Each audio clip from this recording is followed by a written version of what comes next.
మోకాల నొప్పులకు ఎటువంటి సర్జరీ లేకుండా ఎపియాన్ పెయిన్ క్లినిక్ అందిస్తున్న అత్యాధునిక చికిత్స.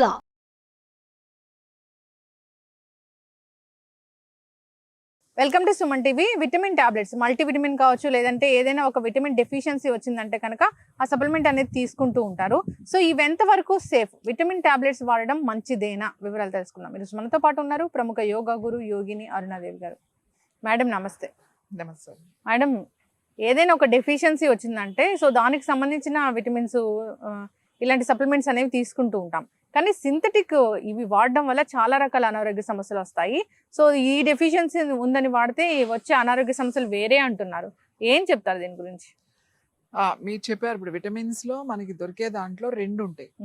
ఒకటి ప్లాంట్ బేస్డ్ మీద విటమిన్స్, అంటే ఫుడ్ ద్వారా వచ్చే విటమిన్స్ తయారు చేసే ఉంటాయి. సింథటిక్ బేస్డ్ చేసుకునే విటమిన్స్ ఉంటాయి. రెండు ఎప్పుడు ఉంటాయి మనకి. మన అదృష్టం ఏంటంటే ఇండియాలో రెండు దొరుకుతాయి. సింథటిక్ మెడిసిన్ దొరుకుతుంది, అలాగే ఈ ప్లాంట్ బేస్డ్ విటమిన్స్ కూడా మనకి దొరుకుతాయి. కానీ అదే మీరు యుఎస్ కానీ యూకే కానీ వీటిలో ఎక్కువ సింథటిక్ మెడిసిన్సే దొరుకుతాయి. చాలా మందికి తెలియని విషయం ఏంటంటే, ఇప్పుడు చాలా మంది అందరి పిల్లలు యుఎస్ బయట స్టేట్స్ లో సెటిల్ అయిన వాళ్ళు ఉన్నారు. వాళ్ళు విటమిన్స్ మంచిదని A to Z అని సెంట్రమ్ అని చెప్పేసి ఇట్లా కొన్ని కాల్షియం సప్లిమెంట్స్ అయితే అన్ని మల్టీ విటమిన్స్ డబ్బాలు పంపిస్తారు. అవును, ఎందుకంటే అక్కడ చాలా నార్మల్ మాట ఈ విటమిన్స్ వేసుకోవడం అనేది. ఒక ఏజ్ వచ్చిన కాడి నుంచి అన్నిటికీ మంచిదని A to Z అనేది ఉంటది ఒకటి, మనకి మల్టీ విటమిన్ టాబ్లెట్ లాగా. తర్వాత అలాగే ఈ సెంట్రమ్ కాల్షియం ఒకటి వేసుకుంటారు. అది వేసుకోవడం వల్ల అసలు ఎటువంటి ఉపయోగం లేదు. అంతే కాకుండా ఉపయోగం లేకపోతే లేదు, దానివల్ల సైడ్ ఎఫెక్ట్స్ ఎక్కువ ఉన్నాయి. ముఖ్యంగా ఈ కాల్షియం మెడిసిన్స్, సింథటిక్ బేస్డ్ మీద తయారయ్యే కాల్షియం ఏదైతే ఉందో, ఈ కాల్షియం ఇది ఎక్కడి నుంచి తయారవుతుంది? ఒక స్టోన్ నుంచి తయారవుతుంది. ఒక లైమ్ స్టోన్ అంటాం దాన్ని. దాంట్లో ఎక్కువ కాల్షియం కార్బోనేట్ ఎక్కువ ఉంటుంది. దాంట్లో అంటే రాళ్ల నుంచి ఆ కాల్షియం కార్బోనేట్ 90% అదే ఉంటుంది. మిగతా 10% మాత్రమే వేరే ఇంగ్రీడియంట్స్ ఉంటాయి. 95% ఈ కాల్షియం కార్బోనేటే ఉంటుంది. ఇది అది మనం ఎక్కడ ఎక్కువ వాడతామో తెలుసా మీకు? ఈ స్లాబ్ వేస్తాం చూడండి కన్స్ట్రక్షన్ కంపెనీలో.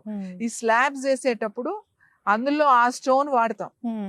ఆ మెటల్ స్టోన్స్ తీసుకొచ్చి అది దానికి ఉంటది కదా, దానికి ఇంగ్రీడియంట్స్ ఏమేమి కలపాలి, స్లాబ్ వేసేటప్పుడు ఆ మిషన్ వచ్చి కలిపి తర్వాత వేస్తుంది.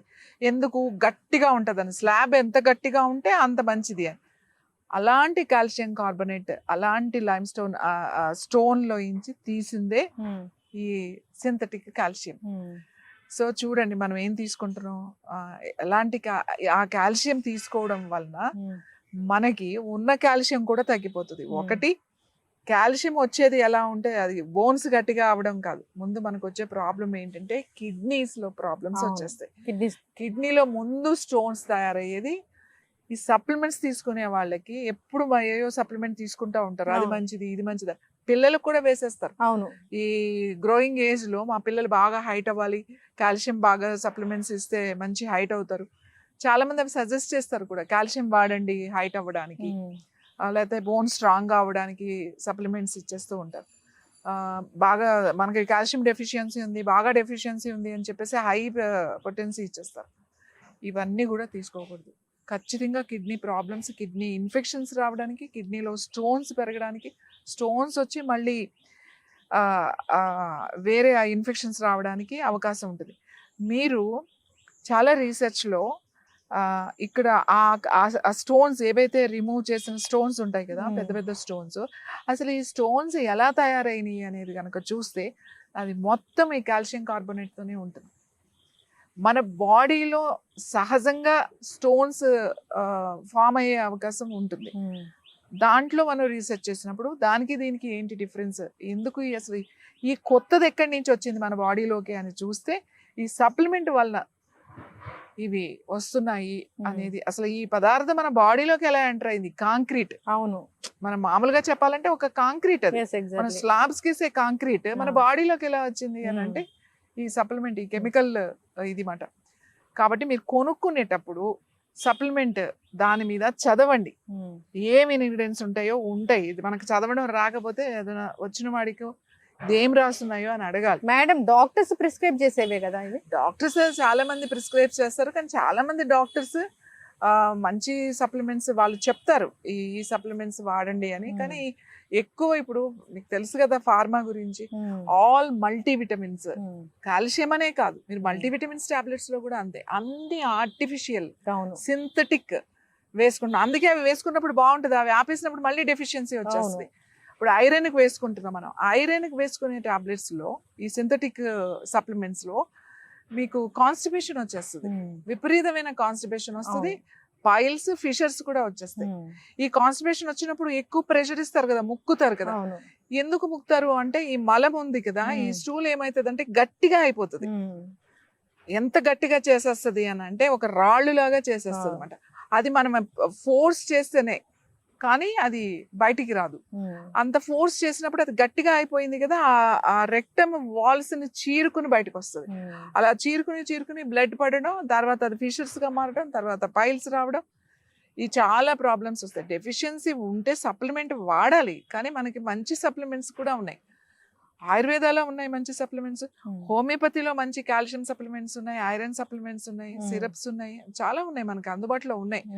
కాబట్టి మీరు అది తీసుకునేటప్పుడు మాకు సింథటిక్ బేస్డ్ సప్లిమెంట్ మాకు వద్దు అని ముందు పేషెంట్స్ చెప్పాలి. ఇంక మనం మాకు ప్లాంట్ బేస్డ్ లేదా ఫుడ్ నుంచి వచ్చే ఏమైతే సప్లిమెంట్స్ ఉన్నాయో అవే వాడదాం.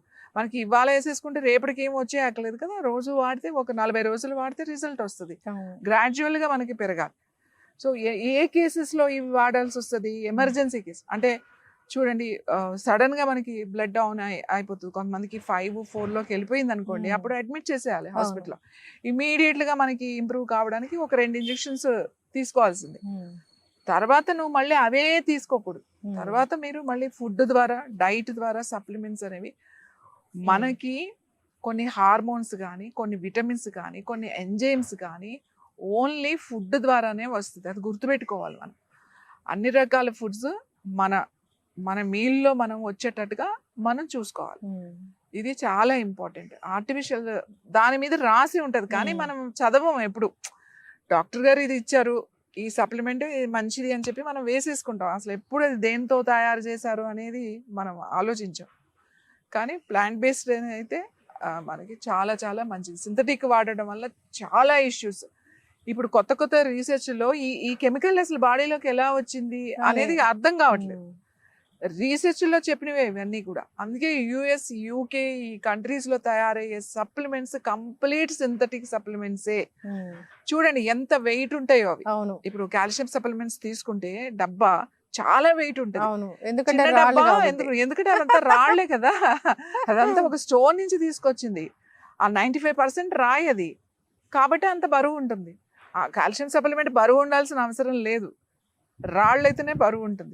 కాబట్టి కొంచెం మనకు అవగాహన మనకు ఉంటే సప్లిమెంట్స్ వేసుకోవచ్చు. డెఫిషియన్సీ ఉన్నప్పుడే సప్లిమెంట్ వేసుకోవాలి తప్ప ఇది మంచిది అని చెప్పి సప్లిమెంట్స్ ఎప్పుడూ వేసుకోకూడదు.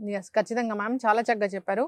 సో ఈ కరోనా తర్వాత చాలా మందికి అలవాటు అయిపోయింది ఏది మల్టీవిటమిన్ టాబ్లెట్స్ వాడడం, డి విటమిన్ డెఫిషియన్సీ ఉందని వాళ్ళే over the counter of medicine తీసుకోవడం అనేది అలవాటు అయిపోయింది.